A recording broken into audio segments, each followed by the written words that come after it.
नमस्कार, आपण पाहत आहात पुणे लाईव्ह न्यूज. पाहुयात दिवसभरातील ठळक घडामोडी. भरधाव वेगात पाठीमागून आलेल्या वाहनाने पुढे जाणाऱ्या दुचाकीला दिलेल्या धडकेत दुचाकीस्वार जागीच ठार झाल्याची घटना पुणे नाशिक महामार्गावर भामफाटा परिसरात घडली आहे. सागर मच्छिंद्र काशीद, वय वर्ष 27, राहणार खरपुडी बुद्रुक, तालुका खेड, असे या अपघातात ठार झालेल्या दुचाकीस्वार तरुणाचे नाव आहे. दुचाकी क्रमांक MH14 MK 3087 हे वाहन चाकण मार्गाने खरपुडी या ठिकाणी आपल्या घरी जात असताना बुधवारी 5 नोव्हेंबर 2025 रोजी सायंकाळी 7:30च्या सुमारास अज्ञात वाहनाने मागून ठोकर दिल्यानं अपघात झाल्याचे प्रत्यक्षदर्शी नागरिकांनी सांगितले. खडी मशीन भागात सदरचा हा अपघात झाला आहे. बुधवारी पहाटेपासून सकाळी उशिरापर्यंत खेड तालुक्यात सर्वत्र धुक्याची चादर पसरली होती. पावसापासून सुटका झाल्याचे समाधान शेतकऱ्यांनी व्यक्त केले. मात्र दुपारनंतर आकाशात ढग जमा होऊन पावसाळी वातावरण तयार होऊन पावसाने पुन्हा एकदा हजेरी लावत धुक्याची चादर पसरूनही थंडी गायब झाल्याचे चित्र पाहावयास मिळत आहे. खेड तालुक्यात पश्चिम भागासह राजगुरुनगर शहरात सायंकाळी 5 वाजण्याच्या दरम्यान पावसाने हजेरी लावली. खेड तालुक्यात गेल्या काही महिन्यांपासून बिबट्याचे प्रमाण झपाट्याने वाढले असून नागरिकांमध्ये भीतीचे वातावरण कायम आहे. खेड तालुक्यातील काळेचीवाडी या ठिकाणी आणखी एक धक्कादायक घटना समोर आली आहे. घराच्या अंगणात झोक्यावर खेळणारा चिमुकला मांजरीच्या मागावर आलेल्या बिबट्याच्या हल्ल्यापासून थोडक्यात वाचला असून हा संपूर्ण प्रसंग CCTV कॅमेऱ्यामध्ये कैद झालाय. काळेचीवाडी येथील एका घराच्या अंगणात लहान मुलगा झोका घेत होता. त्यावेळी घराच्या परिसरात फिरणाऱ्या मांजरीचा पाठलाग करताना बिबट्या अचानक कंपाऊंडमध्ये घुसला. झोक्यावर असलेल्या चिमुकल्याच्या अगदी काही फुटांच्या अंतरावर हा बिबट्या आला. प्रसंगावधान राखत मुलाने झोक्यावरून उतरून तातडीने घरात धाव घेतली. कुटुंबियांनी आरडाओरडा केल्यानंतर बिबट्या पुन्हा शेताच्या दिशेने पळून गेल्याचे दिसून आले. 22 सप्टेंबर रोजी निशाणवाडी काळेवाडी हद्दीत वन विभागाने पिंजरा लावूनही बिबट्या हुलकावणी देत आहे. खेड तालुक्यात ठिकठिकाणी बिबट्याचे दर्शन होत आहे. दरम्यान राजगुरुनगर शहराच्या वेशीवर क्रीडा संकुलाकडे जाणाऱ्या रस्त्यावर चक्क 2 बिबटे भर वर्दळीच्या रस्त्यावर गेली 2 दिवसांपासून सायंकाळी दिसत असल्याचे स्थानिकांनी कळवले आहे. कडूस परिसरात बिबट्याचा वावर असल्याचे स्थानिकांनी कळवले आहे. चाकण पोलिसांनी रासे गावाच्या हद्दीत शिंदे वस्तीच्या परिसरात असलेला गावठी दारूचा अड्डा उद्ध्वस्त केला आहे. यावेळी गावठी दारूचे रसायन नष्ट करण्यात आले.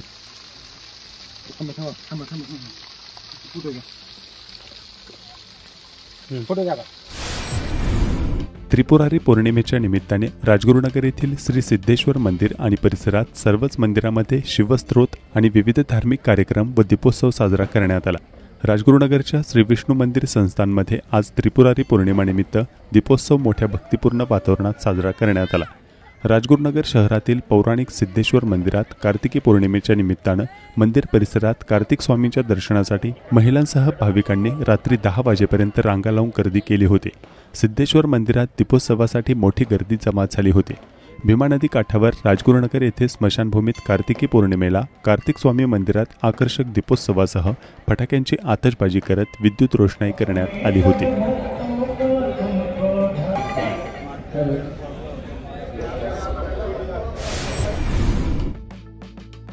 चाकण मार्केटमध्ये सुरू करण्यात आलेल्या भाजीपाला बाजारात रात्री उशिरापर्यंत मोठा शेतमाल येत असल्याचं चित्र पाहायला मिळत आहे.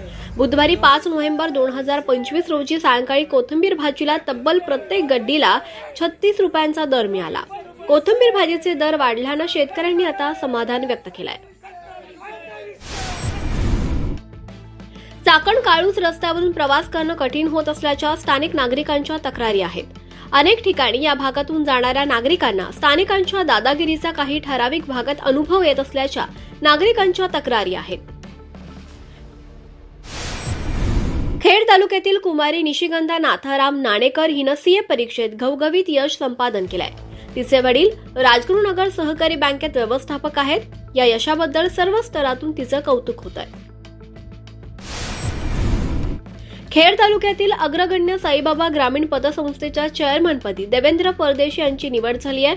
यापूर्वी देखील त्यांनी चेअरमन म्हणून काम केलंय.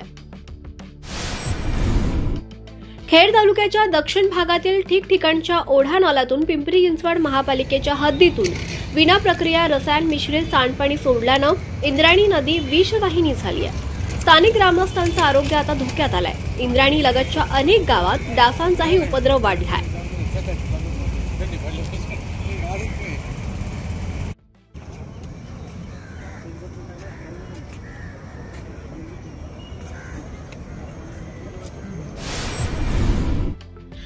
शिरोली, मोई, निघोजे, चिंबळी, केळगाव परिसरातील भजनी मंडळे आणि महिला मंडळे यांच्या वतीनं काकडा आरतीची सांगता कालच्या कीर्तन आणि महाप्रसादानं बुधवारी 5 नोव्हेंबर रोजी झाली आहे.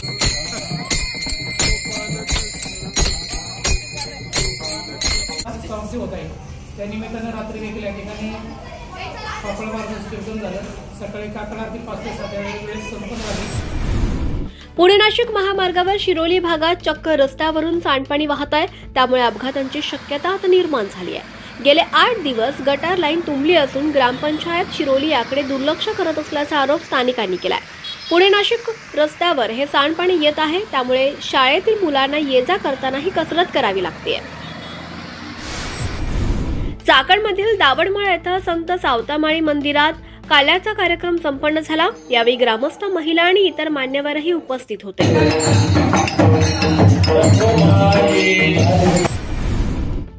मुख्यमंत्री समृद्ध पंचायत राज अभियान अंतर्गत भोरगिरी तालुका खेड येथे मोफत नेत्र तपासणी शिबिर संपन्न झालं.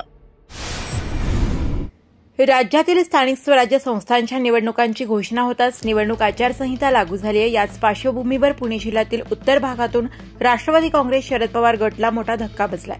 खेड तालुक्यातील माजी जिल्हा परिषद सदस्य आणि स्थानिक पातळीवरील प्रभावी असलेले नेते अतुल देशमुख यांनी राष्ट्रवादीची साथ सोडत उपमुख्यमंत्री एकनाथ शिंदे यांच्या नेतृत्वाखालील शिवसेनेत प्रवेश करण्याचा निर्णय घेतलाय.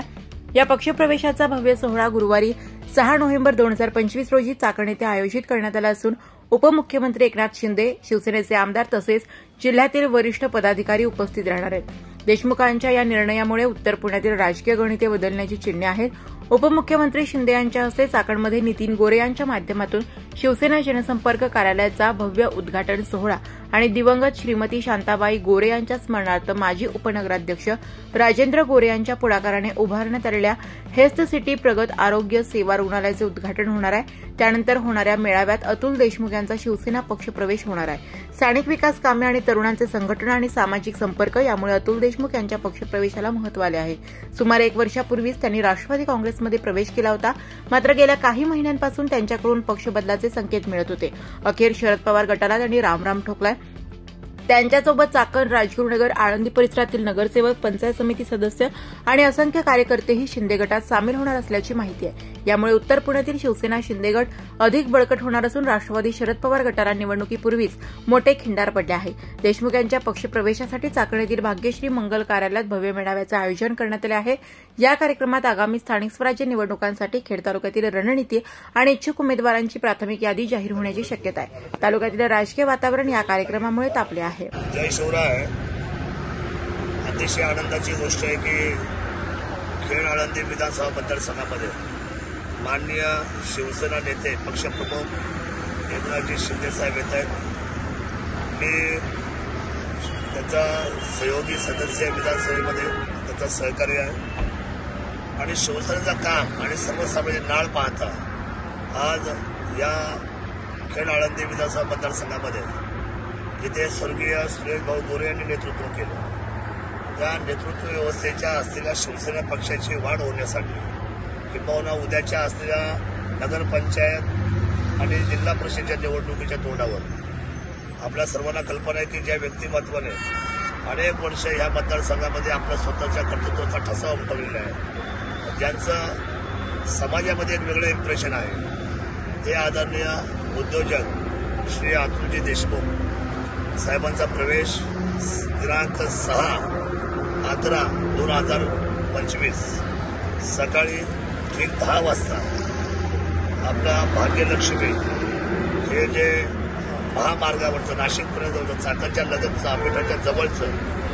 जे हॉल आहे त्या हॉलवर मोठा कार्यक्रम आयोजित केलेला आहे. तिथे सन्माननीय एकनाथजी शिंदे साहेब येत आहेत. माझी सर्वांना विनंती राहणार आहे की आपण सगळी मंडळी शिंदे साहेबांचे विचार ऐकण्यासाठी आणि सर्वसामान्य माणसांना उद्या यशाचं स्वरूप प्राप्त करून देण्यासाठी आणि सर्वसामान्य जनतेला न्याय व्यवस्थेच्या निमित्ताने या पक्षाला एक वेगळ्या पद्धतीची ताकद उभी करण्यासाठी त्या विचाराचं सोनं घेण्यासाठी आपण सर्वांनी त्या ठिकाणी यावं.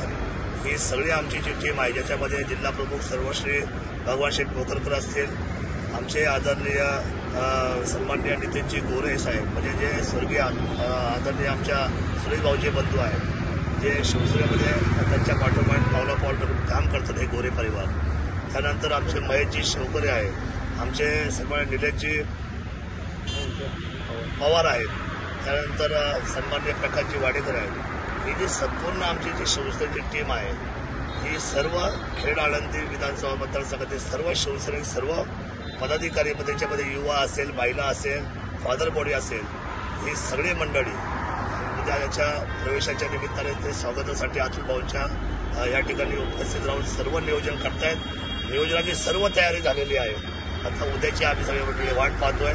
मी सन्मान्य शिवसेनेचे सचिव रामशेठ रेपाळे यांना धन्यवाद देतो की रामशेठ यांनी अजून एक कर्तृत्वाची कडी शिवसेनेमध्ये अतिशय सुलभपणे जोडलेली आहे. सर्वांना नमस्कार.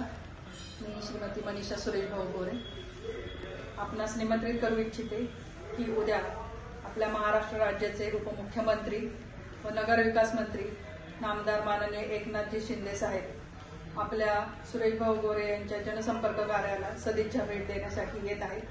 तरी आपण सर्वांनी उपस्थित राहावे ही नम्र विनंती. धन्यवाद. पुणे विभागस्तरीय शालेय कबड्डी स्पर्धेत श्री शरदचंद्र विद्यालय वडगाव घेणंद शाळेच्या 14 वर्षाखालील मुलींच्या संघाने प्रथम क्रमांक पटकावला व राज्यस्तरीय कबड्डी स्पर्धेसाठी निवड.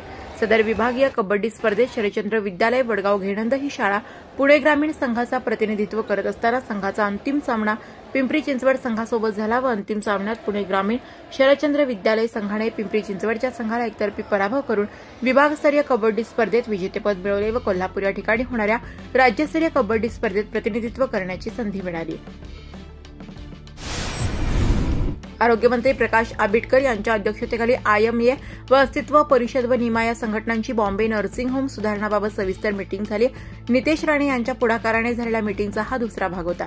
या बैठकीत सर्व वैद्यकीय संघटनांनी केलेल्या मागण्या, उदाहरणार्थ नूतनीकरण प्रक्रिया दर 5 वर्षांनी करणे, छोट्या नर्सिंग होम तथा डे केअर सेंटरचे स्वतंत्र प्रवर्गीकरण करणे, फायर NOC संदर्भात शिथिलीकरण, नगर परिषद नूतनीकरण, स्टाफ पॅटर्नमध्ये शिथिलीकरण, स्टेट काउन्सिलची स्थापना करणे इत्यादी सर्व मुद्द्यांचा अंतर्भाव नवीन सुधारित कायद्यामध्ये आणण्यासंदर्भात सविस्तर माहिती आरोग्य विभागातर्फे देण्यात आली आहे. शिवाय महात्मा फुले योजनामध्ये वाढीव दर निश्चिती तसेच राज्य सरकारच्या विविध निर्णयांची माहिती आरोग्यमंत्र्यांनी दिली. या बैठकीत डॉ. मिलिंद कुलकर्णी, डॉ. असित अरगडे, डॉ. मंदा रानडे, डॉ. अभिजित आगरे, डॉ. संतोष कदम, डॉ. सुहास पिंगळे, डॉ. शिवकुमार उत्तुरे, डॉ. विष्णू बावणे आदी डॉक्टर्स उपस्थित होते. खेड तालुक्यातील चाकण, आळंदी व राजगुरुनगर नगरपरिषद सार्वत्रिक निवडणुकीत उच्च शिक्षित तरुण तरुणी देखील उमेदवारीसाठी इच्छुक आहेत. चाकण नगरपरिषदेतील उच्च शिक्षित तरुणी आणि इच्छुक उमेदवार सृष्टी मेदनकर यांनी पुणे लाईव्ह सोबत बोलताना आपली भूमिका मांडताना काय सांगितलंय पाहूयात. नमस्कार, मी सृष्टी संतोष मेदनकर, चाकण नगर परिषदेच्या प्रभाग क्रमांक 10ची इच्छुक उमेदवार आहे. माझं शिक्षण BSc बायोटेक्नॉलॉजी झालं असून मी चाकणच्या सर्वांगीण विकासासाठी काम करणार आहे. त्यासाठी माझा जो अजेंडा असणार आहे ते पहिला मुद्दा म्हणजे चाकण मधील असलेलं सुप्रसिद्ध चक्रेश्वर मंदिर, त्यासाठी जाण्याचा जो मार्ग आहे तो अतिशय खराब असा आहे.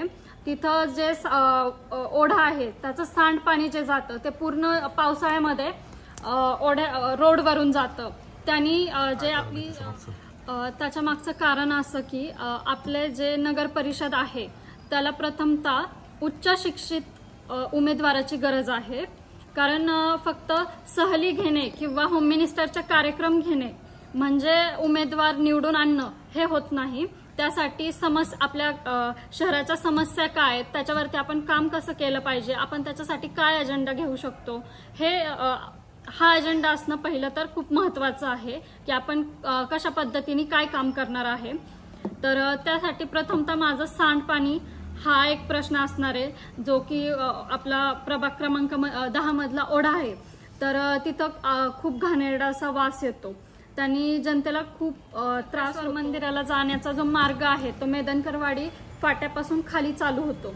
आता आम्ही मेदनकरवाडीमध्ये राहत असल्यामुळे जो मार्ग गेला, पहिली ती पायवाट होती, पण त्याच्यानंतर तो जो डांबरीकरण रस्ता झाला तो आमच्या जमिनीमधनं गेला. विनामूल्य आम्ही ती जमीन दिली तिथं रस्त्यासाठी. पण जो चिंचेच्या झाडापासून जो खाली रस्ता आहे तो अतिशय खराब आहे. तिथं जेव्हा पावसाळ्यामध्ये तिथं पूर्ण चिखल होतो, नागरिकांना तिथून चालण्याचा मार्ग नाहीये. तर प्रथमतः त्याच्यावर एक काम करायचं आहे आपल्याला, कारण तो जो मेन चौक आहे चक्रेश्वर महाराजांच्या मंदिरात जाण्यासाठीचा, तो जर बारामतीतील शिवसृष्टी या प्रकल्पाला 100 कोटीचा निधी जाऊ शकतो, तर आपला ऐतिहासिक वारसा असलेला संग्रामदुर्ग किल्ला त्यासाठी का कोणी काही करू शकत नाहीये का? आपला संग्रामदुर्ग किल्ल्याचा विकास जेव्हा मी लहान असल्यापासून आतापर्यंत पाहते की त्या किल्ल्याचा जी अवस्था आहे ती तसून तशीच आहे, त्याच्यामध्ये काही सुधारणा होत नाहीये. थोड्यापुरतं तिथं काम होतं, परत ते तिथं पाडलं जातं आणि तो किल्ला आहे तसाच परत राहतो. का त्याचा डेव्हलपमेंट का होत नाहीये किल्ल्याची? किल्ला तर आपला ऐतिहासिक वारसा आहे म्हटल्यावरती त्याच्यावरती पहिलं काम हे झालं पाहिजे. परिषदेच्या माध्यमातून मोठ्या प्रमाणात निधी हा चक्रेश्वर मंदिरासाठी किंवा तीर्थक्षेत्रासाठी येत असतो. आता चक्रेश्वर मंदिरामध्ये मोठ्या प्रमाणात भाविक भक्त येत असतात, बारावाड्यांच्या मैती तिथे जातात. तर चक्रेश्वर मंदिरासाठी चाकण नगर परिषदेच्या माध्यमातून निधी आणण्यासाठी मला तिथं काम करायचं आहे आणि माझी उमेदवारी फक्त आणि फक्त आपला सर्वांगीण विकास. आपल्या परिषदेमध्ये टक्केवारी मुक्त कारभार झाला पाहिजे. भ्रष्टाचार हा अजिबात तिथे गैरमार्गाने पैसे कमवून लोक निवडणूक लढतात, मग सामान्य जनतेने निवडणूक लढावी की नाही? खेड बाजार समितीच्या चाकण येथील मार्केटमध्ये बुधवारी कांदा व बटाटा यांची आवक आणि भाव काय होते जाणून घेऊया. बुधवार दिनांक 5/11/2025 रोजी चाकण यार्ड महात्मा फुले बाजारावर या ठिकाणी कांद्याची कमी आवक झालेली असून कांद्याला सरासरी बाजारभाव 1200 ते 1600 मिळालेला आहे. बटाट्याची आवक किती झालेली आहे? कांद्याची आवक आहे आज 1600 पिशव्या, 800 क्विंटल आवक झालेली आहे. बट्ट्याची आवक आहे 2000 पिशवी, 1100 क्विंटल. बटाट्याला प्रतवारीनुसार 1200 ते 2200 रुपये बाजारभाव मिळालेला आहे. बटाट्याला आपल्या खेड तालुक्याच्या पश्चिम भागातून आवक झाली असून बटाट्याच्या प्रतवारीनुसार या वाहनाला 1200 ते 2200 हा भाव मिळालेला आहे. कांद्याची आवक शिरूर तालुक्यातून होत असून शासनाच्या धडसड वृत्तीमुळे कांद्या ह्या पिकाला कमी भाव मिळत असून यात शेतकऱ्याचे अतोनात नुकसान होत आहे. नमस्कार, आपण पाहत आहात पुणे लाईव्ह न्यूज.